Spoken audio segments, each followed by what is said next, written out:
আসসালামু আলাইকুম দর্শক, শুভেচ্ছা নিন লন্ডন থেকে। স্বাগত জানাচ্ছি কাজী হেমায়েতুদ্দিন মিশন। সাম্প্রতিক বাংলাদেশে ঘটে যাওয়া নানা বিষয় নিয়ে আমাদের সঙ্গে আছেন। নমস্কার, আমি তরুণ ঘোষ। ইরান, ইসরায়েল এবং আমেরিকার মধ্যে যে যুদ্ধ, সেই যুদ্ধ শুরু হওয়ার শুরুতেই আমি বলেছিলাম যে ইরানে হাত দিয়ে ট্রাম্প মুখ পোড়ালেন। ইরান কোনোদিন উনি দখল করতে পারবেন না।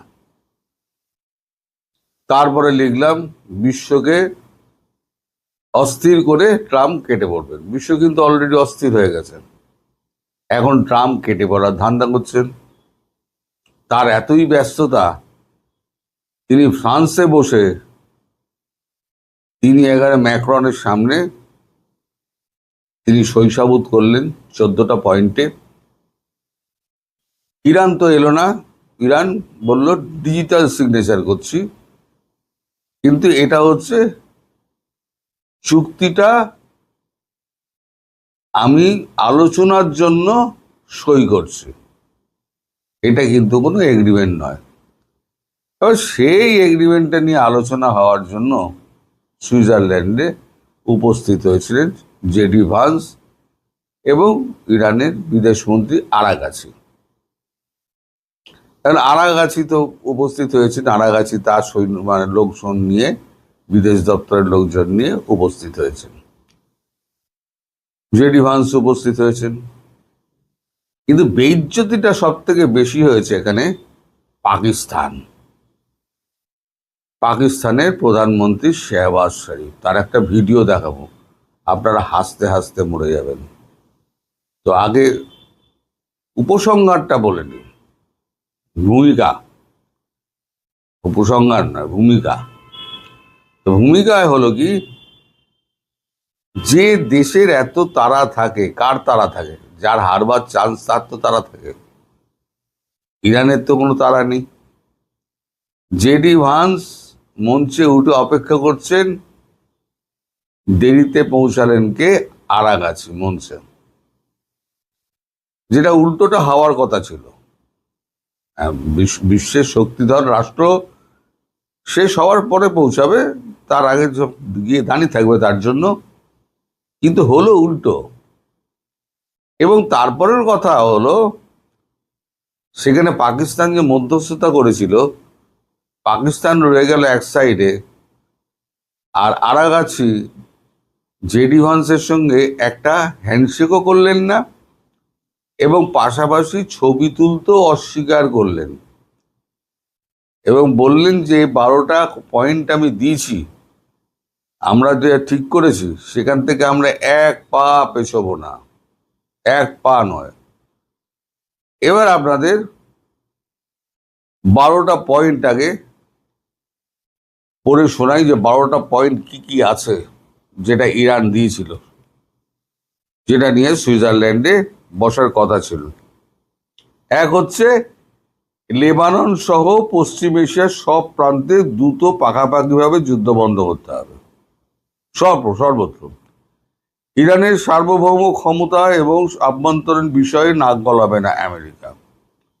30 দিনের মধ্যে হরমুজ প্রণালীর নৌ অবরোধ তুলে নেবে আমেরিকা। ইরান এবং দেশের সংলগ্ন এলাকা থেকে আমেরিকা সেনা প্রত্যাহার করে নেবে। ইরানের ব্যবস্থাপনায় 30 দিনের মধ্যে হরমুজ প্রণালীতে জাহাজ চলাচল অবাধ এবং স্বাভাবিক করা হবে।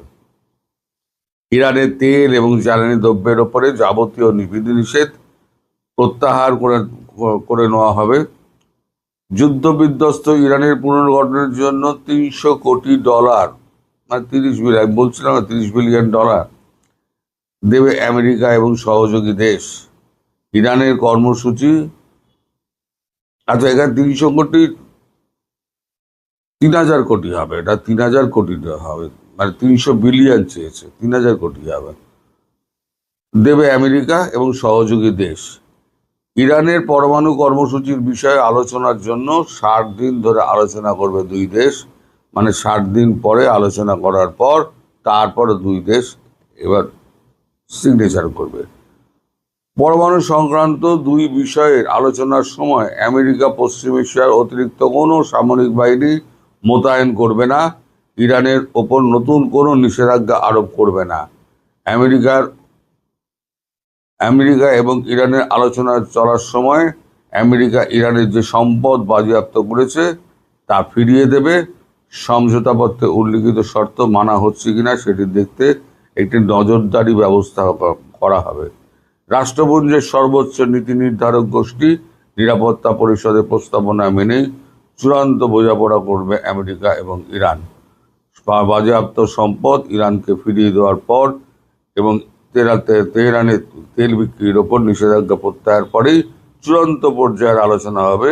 প্রাথমিক সমঝোতা হওয়ার পর ইরানের পরমাণু সমৃদ্ধকরণ এবং ক্ষেপণাস্ত্র কর্মসূচি নিয়ে আলোচনা করা হবে। তার মানে আম ছালা সব হচ্ছে ইরানের, আর আটি নিয়ে চলে যাবে কে? ইসরায়েল আর কি বলে আমেরিকা। বড় বাব্বা হুজুর। তো ওই জন্য বলেছিলাম বিশ্বকে অস্থির করে এবার কেটে পড়ার ধান্দা করবে। এখন তো শান্তি চুক্তি তো হলো না, সই তো হলো না। সই কি যে হচ্ছে কিছু বুঝতে না পেরে আমাদের শাহবাজ শরীফের একটা ভিডিও ক্লিপ আপনাদের দেখাই। চারক করে বোকা বোঝাকে বলে না, চারক করে বোকার মতো না, এদিক ওদিক just look at his facial expression মাইনরিটলি।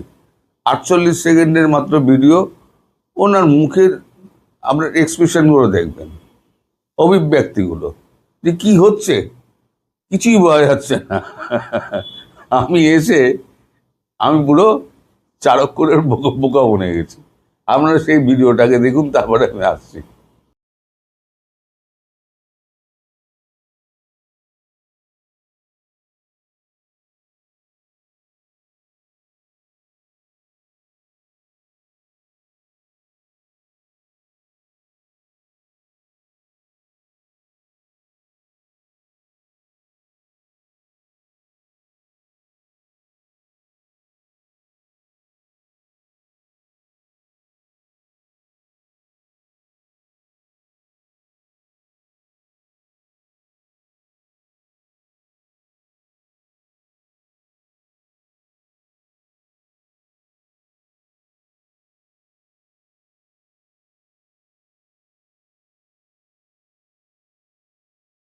Pakistan কিন্তু প্রচুর আশা নিয়ে গেছিল। পাকিস্তানের প্রধানমন্ত্রী শাহবাজ শরীফ এবং সেনাপ্রধান আমাদের আসিফ মুনির।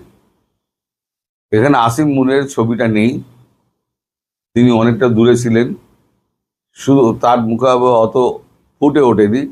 কিন্তু কি হচ্ছে কিছু বুঝতে পারছি না দেখে এই ছবিটা, ভিডিওটা, ক্লিপিংসটা আমি অন্য জায়গা থেকে জোগাড় করে রেখে দিচ্ছি। এবার আপনি বলুন যে এই যে আপনারা বড়ে আব্বা করে চেঁচান না, আব্বা হুজুর বাঁচাবে, আমেরিকা দেখুন একদম সামনে, আমেরিকা ডাকেও নি।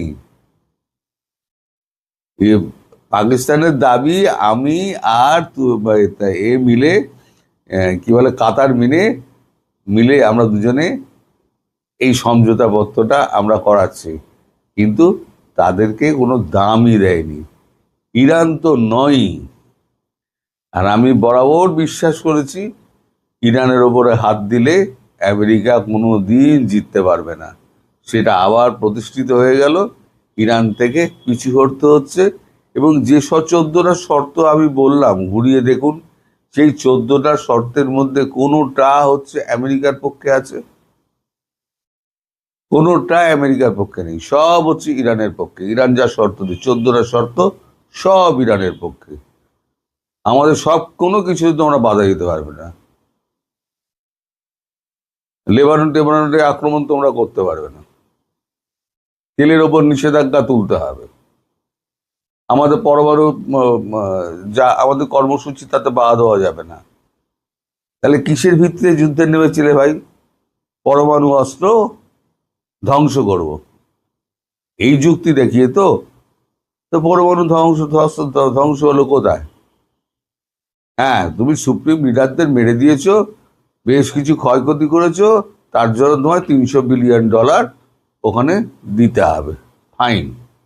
এবার আসুন, এই যে 6টা দেশ যারা মার খেলো, সেই 6টা দেশের কি হবে?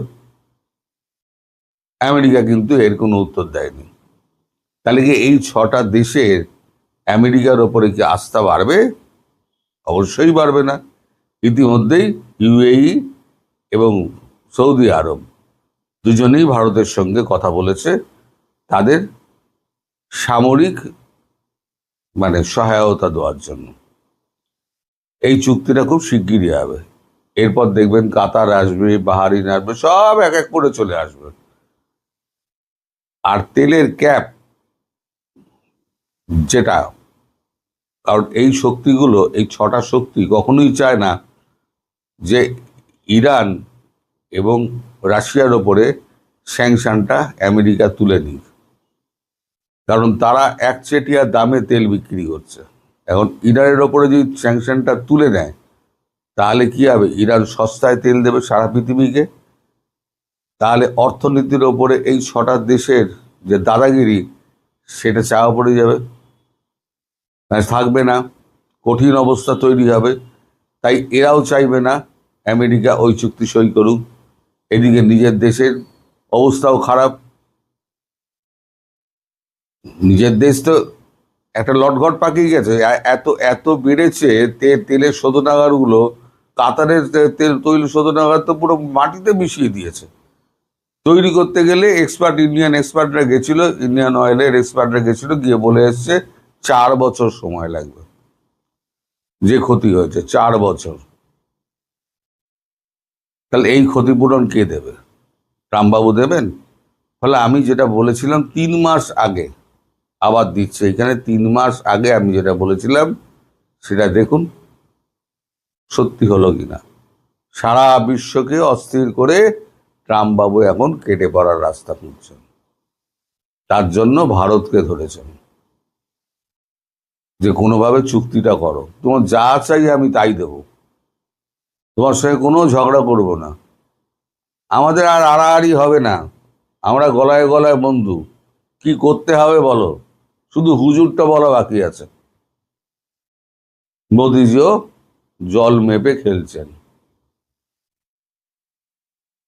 এর প্রভাব অবশ্যই বাংলাদেশের ওপরে পড়বে এবং সমগ্র দক্ষিণ পূর্ব এশিয়ার ওপরে পড়বে। এটাও আমি আজকে বলে রেখে দিলাম। 20 মেগাওয়াট বিদ্যুৎ একটা রাষ্ট্রের অর্থনীতির জন্য ঠিক কতটা গুরুত্বপূর্ণ? সত্যি কি 20 মেগাওয়াট বিদ্যুৎ একটি রাষ্ট্রের অর্থনীতিকে বাঁচিয়ে রাখতে পারে? এক কথায় উত্তর যদি দিই তাহলে উত্তর হবে না। কিন্তু আপাতত দক্ষিণ এশিয়ার রাজনীতিতে এই 20 মেগাওয়াট বিদ্যুৎ নেই। ভারত, নেপাল ও বাংলাদেশের মধ্যে সংঘাত এবং সংঘর্ষ চরম জায়গায় পৌঁছালো। ভারত এবার এমন একটি সিদ্ধান্ত নিল যাতে নিশ্চিতভাবে নেপাল এবং বাংলাদেশ খুশি হবে না। কেন হঠাৎ করে ভারতের এই সিদ্ধান্ত? আজকের এই ভিডিওতে রিসেন্ট যে ডেভেলপমেন্ট বিদ্যুৎ নিয়ে ভারত, নেপাল এবং বাংলাদেশের মধ্যে হয়েছে তা বিস্তারিত আলোচনা করব এবং আপনাদের বোঝানোর চেষ্টা করব এক্স্যাক্টলি কোন স্ট্র্যাটেজিক্যাল ডেপথে ভারত গভীরে গিয়ে পুরো বিষয়টি পর্যালোচনা করেছে এবং বাংলাদেশ এবং নেপালকে বোঝানোর চেষ্টা করেছে দক্ষিণ এশিয়ায় বা একজনই হবে, তার নাম আমাদের প্রিয় ভারতবর্ষ। ভিডিওটি শেষ অবধি দেখবেন এবং কমেন্টে জানাবেন আপনারা পুরো বিষয়টি নিয়ে কিভাবে দেখছেন এবং ভারতের এই সিদ্ধান্ত আপনারা কতটা সমর্থন করছেন। কমেন্ট করবেন নিয়মিত, যেন আমাদের ভিডিও ধারাবাহিকভাবে আপনাদের চ্যানেলে বা আপনাদের নিউজ ফিডে পৌঁছে যায়। এক্ষেত্রে নেপাল অতিরিক্ত 20 মেগাওয়াট বিদ্যুৎ উৎপাদন করছে এবং বাংলাদেশ সেই বিদ্যুৎটিকে কিনতে প্রস্তুত। কিন্তু বাংলাদেশের গ্রিডে আসা এই বিদ্যুৎ এবার আটকে দিল ভারত। কিন্তু কেন ভারত এই সিদ্ধান্ত নিল? কেন এত তুচ্ছ বিষয় নিয়ে ভারত এতটা অ্যাগ্রেসিভ ও কঠোর সিদ্ধান্ত নিল? এর পিছনে কি কোনো জিওপলিটিক্যাল চাল লুকিয়ে আছে? এই ভিডিওতে আমি আপনাদের সামনে সেগুলোই তুলে ধরবো। এই পুরো রহস্যটি যদি বুঝতে হয় তাহলে আপনাদের তাকাতে হবে দক্ষিণ এশিয়ার মানচিত্রের দিকে। নেপাল একটি ল্যান্ডলকড বা চারিদিকে স্থলবেষ্টিত রাষ্ট্র। হিমালয়ের অজস্র নদী ও পাহাড়ি ভূপ্রাকৃতির কারণে নেপালে রয়েছে বিপুল জলবিদ্যুৎ এবং হাইড্রো পাওয়ার উৎপাদনের ক্ষমতা। বিশেষ করে বর্ষাকালে নেপাল তাদের চাহিদার থেকে অনেক বেশি বিদ্যুৎ উৎপাদন করতে পারে, যা তারা বিক্রি করতে চায়। অন্যদিকে বাংলাদেশ ক্রমাগত অর্থনৈতিকভাবে পিছিয়ে পড়া একটি শক্তি, যার জ্বালানি নিশ্চিত করার জন্য তাদের অন্য রাষ্ট্রের থেকে বিদ্যুৎ কিনতে হয়। 2024 সালে ভারতের মধ্যস্থতায় একটি ঐতিহাসিক চুক্তি হয়, যার মাধ্যমে নেপাল থেকে ভারতে সঞ্চালন লাইন ব্যবহার করে 40 মেগাওয়াট বিদ্যুৎ বাংলাদেশে আসা শুরু করে। এই সাফল্যে উৎসাহিত হয়ে নেপাল আরও 20 মেগাওয়াট বিদ্যুৎ বাংলাদেশে রপ্তানির প্রস্তাব দেয়, যা মোট পরিমাণকে 60 মেগাওয়াটে পরিবর্তিত করে। অর্থাৎ ভারতের গ্রিডকে কাজে লাগিয়ে নেপাল প্রাথমিকভাবে 40 মেগাওয়াট বিদ্যুৎ ভারতকে পাঠাতো, ভারত সেই বিদ্যুৎ সঞ্চালন লাইনের মাধ্যমে বাংলাদেশে পাঠাতো। এখন নেপাল চাইছে আরো অতিরিক্ত বিদ্যুৎ পাঠাতে। নেপাল ও বাংলাদেশের মধ্যে সরাসরি কোনো সীমান্ত নেই, মাঝে রয়েছে ভারতের পশ্চিমবঙ্গ রাজ্যের কয়েক কিলোমিটার চওড়া ভূখণ্ড, যাকে আমরা চিনি শিলিগুড়ি করিডর বা চিকেন স্নেক নামে। নেপালের বিদ্যুৎ বাংলাদেশে আসতে হলে ভারতের এই অঞ্চলের উপর দিয়ে আসতে হবে, অর্থাৎ এই অঞ্চলে পাতা অজস্র হাই ভোল্টেজ ট্রান্সমিশন লাইন ব্যবহার করতে হয় নেপাল ও বাংলাদেশকে। অর্থাৎ চাবিটা সম্পূর্ণভাবে কিন্তু ভারতের হাতে। আর এই ভৌগোলিক বাস্তবতাকে কাজে লাগিয়েই ভারত মনে করিয়ে দিল এই অঞ্চলে ভারতের ইচ্ছের বিরুদ্ধে কোনো আঞ্চলিক কানেক্টিভিটি করা সম্ভব নয়। কিন্তু ভারত এই ধরনের সিদ্ধান্ত কেন নিল? এর প্রথম কারণ লুকিয়ে আছে ভারত ও নেপালের দ্বিপাক্ষিক সম্পর্কের টানাপোড়েনের মধ্যে। বর্তমানে নেপালের যিনি প্রধানমন্ত্রী হয়েছেন, তিনি এসেই একের পর এক ভারত বিরোধী সিদ্ধান্ত নিয়ে যাচ্ছেন। মনে রাখতে হবে, ভারত তার বাৎসরিক বাজেটে ভুটানের পর সব থেকে বেশি ইনভেস্ট কিন্তু করে নেপালে। কিন্তু নেপালের এই প্রধানমন্ত্রী এসে এমন কিছু সিদ্ধান্ত নিয়েছেন প্রথমেই, তাতে পরিষ্কার হয়ে যাচ্ছে তিনি চীনের যে পারপাস, সেই পারপাসটি সলভ করছেন এবং পাকিস্তানকে অতিরিক্ত গুরুত্ব দিয়ে ভারতকে আন্তর্জাতিক স্তরে বিপাকে ফেলার চেষ্টা করছেন।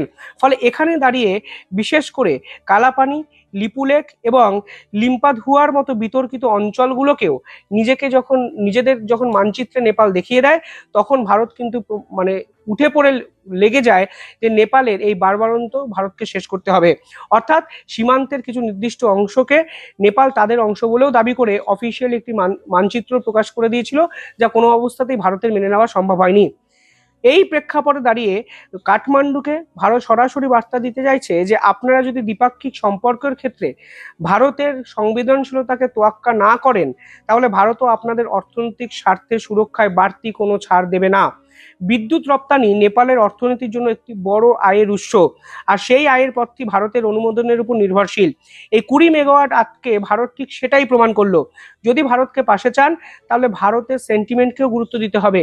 ডিপ্লোমেসি একতরফা হয় না।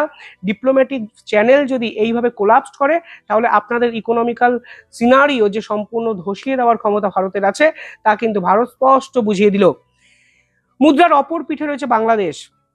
ভারতের এই সিদ্ধান্তের পিছনে ঢাকার জন্য একটি বড় ধাক্কা, এবং আপনারা তো বুঝতেই পারছেন এই মুহূর্তে দাঁড়িয়ে বাংলাদেশ এবং ভারতের সম্পর্ক ক্রমবর্ধমান খারাপ জায়গায় পৌঁছে যাচ্ছে। প্রথমত বর্ডারে দিনের পর দিন বিএসএফ এবং বিজেপি অকারণে নিজেদের মধ্যে সংঘাতে জড়িয়ে পড়ছে। স্পেশালি সেই সংঘাতের কারণটি বাংলাদেশের অনুপ্রবেশকারী, এবং বিজেপি শুধুমাত্র সস্তা জনপ্রিয়তা আদায়ের জন্য বিএসএফকে লক্ষ্য করে কিছু কথাবার্তা বলছে, এবং পুরো বিষয়টি অত্যন্ত জটিল এবং কনফিউশনে আমাদের সামনে কিন্তু এই বর্ডারের সুরক্ষা নিয়ে অনেক বড় প্রশ্নচিহ্ন তুলে দিয়েছে। ফলে এই প্রেক্ষাপটে দাঁড়িয়ে বাংলাদেশের রাজনৈতিক পট পরিবর্তন এবং বিভিন্ন রাজনৈতিক একাধিক প্রকল্প আলটিমেটলি ভারতের উপর তারা যে ডিপেন্ড করেছিল, সেই ডিপেন্ডেন্সি কমাতে গিয়ে তারা পাকিস্তানের উপর ডিপেন্ড করে বসেছে, এবং পাকিস্তানকে বাংলাদেশে যেভাবে ওয়েলকাম করা হয়েছে তা ভারতের সুরক্ষার জন্য অত্যন্ত ডেঞ্জারাস। ফলে এই মুহূর্তে দাঁড়িয়ে বাংলাদেশ যখন ভারতের আদানি পাওয়ার বা অন্যান্য উৎস থেকে আসা বিদ্যুতের বিকল্প খুঁজছে, ঠিক তখন নেপালের জলবিদ্যুৎ ছিল বাংলাদেশের কাছে একটা বড় স্বস্তির জায়গা। ভারত খুব ভালো করেই জানে নেপাল ও ভুটানের সস্তা জলবিদ্যুৎ যদি অবাধে বাংলাদেশে প্রবেশ করে, তাহলে এই অংশে জ্বালানি বাজারে ভারতের একক নিয়ন্ত্রণ কিছুটা হলেও দুর্বল হয়ে পড়বে। তাই 20 মেগাওয়াট এই ছোট্ট ফাইলটিকে আটকে দিয়ে ভারত বুঝিয়ে দিল যে জ্বালানি নিরাপত্তার জন্য ভারতের উপর নির্ভরশীলতা এড়ানো এতটা সহজ নয়। যদি ভারত আপনাদের হেল্প করতে চায়, তাহলে আপনাদেরকেও সকলের আগে ভারতের প্রিয় পাত্র হয়ে উঠতে হবে। কথায় কথায় ভারত বিরোধিতা করবেন, কথায় কথায় সেভেন সিস্টার্সকে কেড়ে নেবে বলবেন, কথায় কথায় শিলিগুড়ি করিডোরকে ছিন্ন বিচ্ছিন্ন করে দেবে বলবেন, অথচ আপনারা আশা করবেন আপনাদের দেশের বিদ্যুৎ, তা আবার অন্য রাষ্ট্রে একটি তৈরি হচ্ছে, সেই বিদ্যুৎ আপনাদের দেশে পাঠানোর জন্য ভারত অত্যন্ত গুরুত্বপূর্ণ ভূমিকা নেবে, সেই মূর্খের স্বর্গে আপনারা কিন্তু বসে আছেন। আন্তর্জাতিক রাজনীতিতে একটি কথা প্রচলিত আছে যার নাম economics is geopolitics by other means, অর্থাৎ অর্থনীতি হলো অন্য উপায়ে ভূ রাজনীতি চর্চা করা। ভারত দক্ষিণ এশিয়ায় এই বাজারে এই বিদ্যুৎ বাণিজ্য বা আন্তর্দেশীয় বিদ্যুৎ সংযোগের জন্য যে গাইডলাইন তৈরি করেছে, সেখানে পরিষ্কার বলা হয়েছে যে কোনো ত্রিপক্ষীয় বা বহুপক্ষীয় বাণিজ্যে ভারতের সঞ্চালন লাইন ব্যবহার করতে হলে ভারতের সেন্ট্রাল ইলেকট্রিসিটি অথরিটি চূড়ান্ত অনুমোদন লাগবে। এটি কোনো সাধারণ প্রশাসনিক নিয়ম নয়, এটি একটি স্ট্র্যাটেজিক টুল বা কৌশলগত হাতিয়ার। এই নিয়মের মাধ্যমে ভারত নিশ্চিত করেছে যে দক্ষিণ এশিয়ার কোনো দুটি দেশ ভারতের সম্মতি ছাড়া নিজেদের মধ্যে কোনো জ্বালানি নেটওয়ার্ক তৈরি করতে পারবে না। চীন যেভাবে এই অঞ্চলে বেল্ট অ্যান্ড রোড ইনিশিয়েটিভের মাধ্যমে প্রভাব বিস্তার করার চেষ্টা করেছে, ভারতও তার জবাবে এই গ্রিড কানেক্টিভিটিকে নিজেদের প্রভাবকে ধরে রাখার অস্ত্র হিসাবে ব্যবহার করেছে। ফলে সব মিলিয়ে যা 20 মেগাওয়াট বিদ্যুৎ বলে আপাত দৃষ্টিতে মনে হচ্ছে, তা আসলে দক্ষিণ এশিয়ার ভূ রাজনৈতিক প্রেক্ষাপটে একটি দাবার বোর্ডের অত্যন্ত সূক্ষ্ম চাল। ভারত সেখানে স্পষ্ট করে দিয়েছে যে নেপাল বিদ্যুৎ উৎপাদন করতে পারে, বাংলাদেশও তা কিনতে পারে, কিন্তু ভূগোলের সেই বাস্তবতায় তারা ভারতের সীমান্ত দ্বারা নিয়ন্ত্রিত, এবং ভারত যেটা চাইবে ঠিক সেটাই হবে। অর্থাৎ সব মিলিয়ে ভারত, নেপাল এবং বাংলাদেশের এই সংঘাত দক্ষিণ এশিয়ার রাজনীতিতে নতুন উপাদান আমাদের সামনে নিয়ে এলো। ভারত ঠিক করেছে কি ভুল করেছে, সেই প্রশ্ন আমি আপনাদের উদ্দেশ্যে রাখলাম। আপনারা কিভাবে দেখছেন পুরো বিষয়টি কমেন্টে জানাবেন। দেখতে থাকুন দ্য ইন্ডিপেন্ডেন্ট বেঙ্গল। ধন্যবাদ।